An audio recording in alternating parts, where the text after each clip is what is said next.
oportunidad voy a explicar de este artículo que nos habla del manejo nutricional de la acalasia.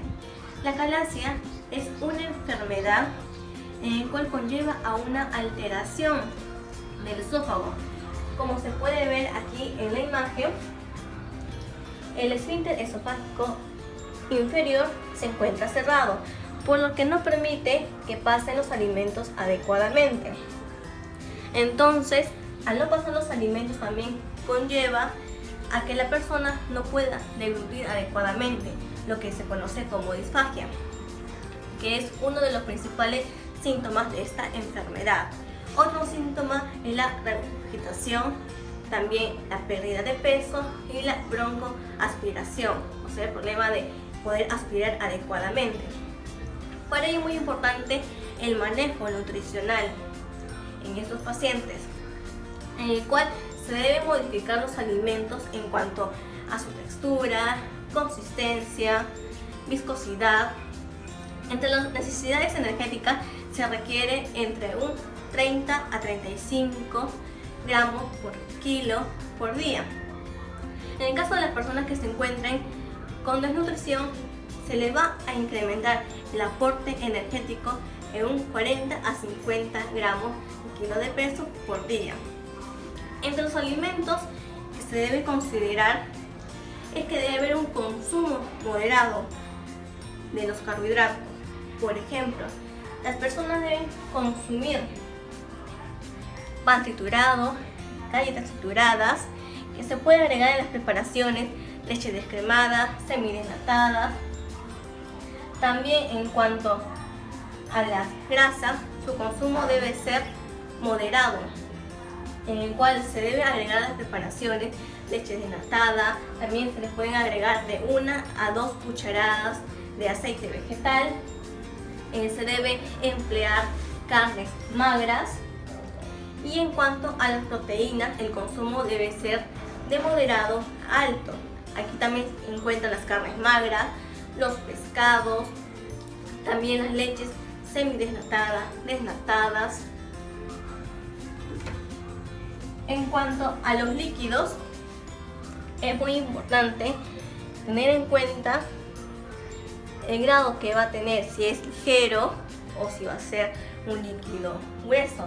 Entre los ligeros, por ejemplo, se deben emplear las sopas, los caldos, las aguas. Entre los líquidos gruesos tenemos lo que son las aguas gelificadas, líquidos que son espesantes como tipo pudín, tipo mermelada. Y por último, entre los líquidos que son alimentos semisólidos, se pueden emplear lo que es el yogur, la mermelada. Y bueno, eso es en cuanto a los líquidos. Otra modificación de la dieta para la deglución y evitar el riesgo de broncoaspiración, se deben sugerir 3 maneras de modificar en su plan alimenticio. Por ejemplo, se deben emplear alimentos que son homogéneos, como los purés, ¿no?, tipo papilla, o también alimentos humedecidos. Por ejemplo, tenemos alimentos de frutas y verduras que van a estar en la conserva, o alimentos que son blandos, como los pudines. También puedes utilizar las mermeladas, pero hay que tener en cuenta ciertos alimentos que se deben evitar.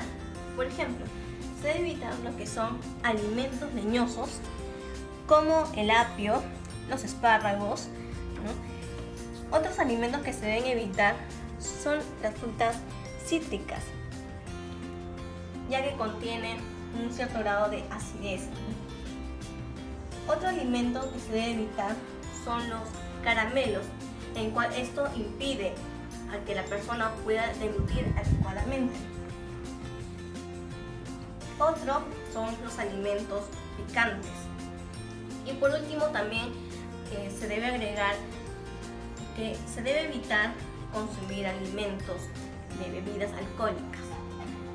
Es muy importante asegurar la dieta apetecible en el paciente, en el cual se debe presentar en las preparaciones una variedad de alimentos que sean coloridos y no presentar alimentos con colores oscuros, en el cual se va a ocasionar un rechazo del paciente.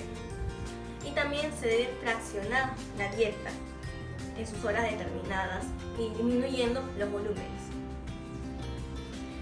Es muy importante el manejo nutricional del paciente pre y post operatorio, en el cual se debe utilizar alimentos bajos en grasa como la leche denatada, semidesnatada, se debe emplear yogur descremados, también se debe utilizar carnes magras, se deben emplear alimentos bajos en residuos, quiere decir bajos de fibra insoluble, por ejemplo, se suele presentar en cereales y panes blancos.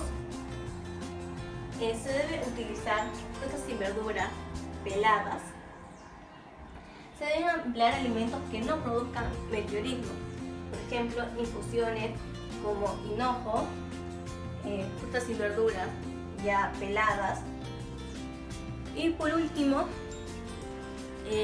dentro del manejo del estilo de vida de los pacientes, se debe tener en cuenta ciertas condiciones en el cual ocasiona el riesgo de reflujo gastroesofágico, en el cual dentro de estas actividades que van a incrementar este reflujo están actividades físicas de resistencia, también para aquellas personas que presentan sobrepeso, quienes suelen utilizar ropa ajustada. También está el consumo de alimentos de cítricos, de chocolates o también de bebidas alcohólicas. Pero existen ciertos estilos de vida que van a disminuir el riesgo del reflujo gastroesofágico, como por ejemplo, se debe tener en cuenta que la persona debe de comer 2 horas antes de que se acueste. También es muy importante que la persona aprenda a masticar adecuadamente sus alimentos. Y bueno, también tener en cuenta el consumo de proteínas debe ser muy alto, y también el consumo de carbohidratos, que debe ser moderado. Y bueno, eso es todo. Muchas gracias.